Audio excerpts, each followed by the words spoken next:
God afternoon, you guys. It is June 4th. We have Jesus calling. Welcome challenging times as opportunities to trust me, right? We have so many amazing opportunities throughout our day to come to God, to get closer to God, right? To grow in the Lord.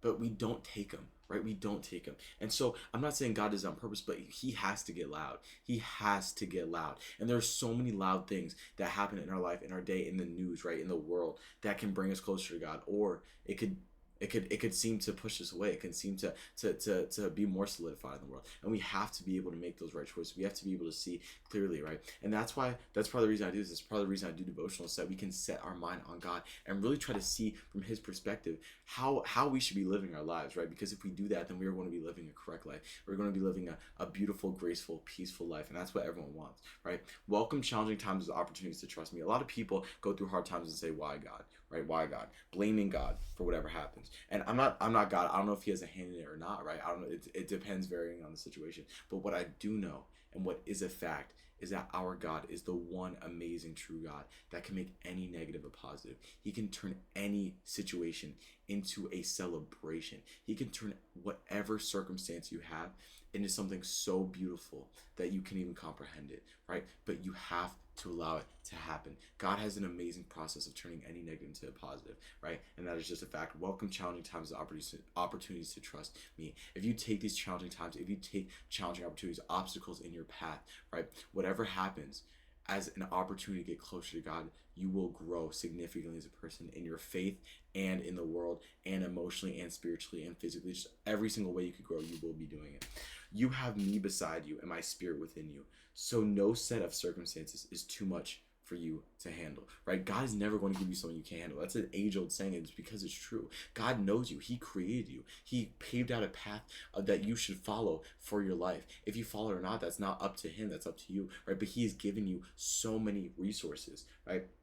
And one of these amazing resources is is him, right? It's his strength. Is that he's always going to be in your corner, giving you strength, pushing you, being able to get you to where you need to go, right? He is never going to give you tasks you can't handle, and he is always there with you. When the path before you is dotted with difficulties, beware of measuring your strength against those challenges.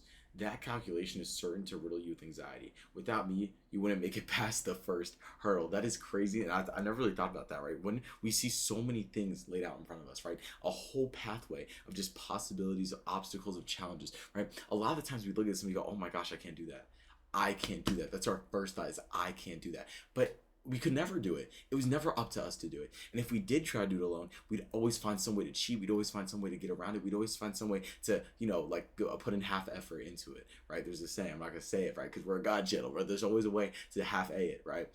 And it's designed like that for a reason, because these challenges, these difficulties that we face every single day that the world throws at us, they're never meant for someone like us to handle. They're meant for God to handle, right? And if we try to handle ourselves, we are always going to do wrong. We are always going to be led astray, and we are always going to come out worse, right? But if we are able to go in with God and let him supplement his strength into us, give us that power to keep going, give us the knowledge, the wisdom to fight, to make the proper decisions, and we will do nothing but succeed, right? Beware of measuring your strength against those challenges. That calculation is certain to riddle you with anxiety. That's why so many people have anxiety today, because it's all me-centric. It's all about themselves. It's all about, how can I do this? That is the wrong thing you should say. How can God work through me? That rhyme. That was intentional. The way to walk through demanding days is to grip my hand tightly and stay in close communion with me.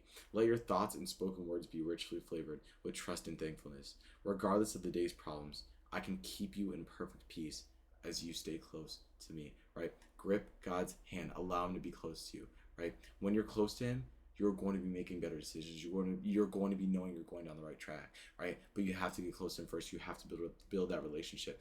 Let your thoughts and spoken words be richly flavored with trust and thankfulness, right? And we could do this by being thankful. If we're not thankful, then we're going to constantly be spiteful. We're going to be constantly saying, why this? Why that? I'm so sad. I'm so depressed. Everything's bad. Everyone's out to get me. My life sucks. But if we're able to be thankful, we're able to put our trust, our love into someone else, and it takes it away from you for the first time in a long time.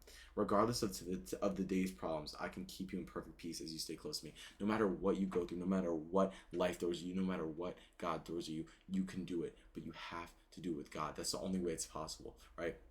The only way it's possible is through God, right? So he's saying no matter what life throws at you, you can make it through. and you can make it through peacefully and lovingly, but you need him. Let's see where this comes from. James 1:2. Consider it pure joy, my brothers, whenever you face trials of many kinds. Then we have Philippians 4:13. I can do all things through Christ who strengthens me. And then we have Isaiah 26:3. You will keep in perfect peace him whose mind is steadfast because he trusts in you. Guys, that's June 4th. I hope you guys learned something. I love you guys so much. And with that, I will say amen.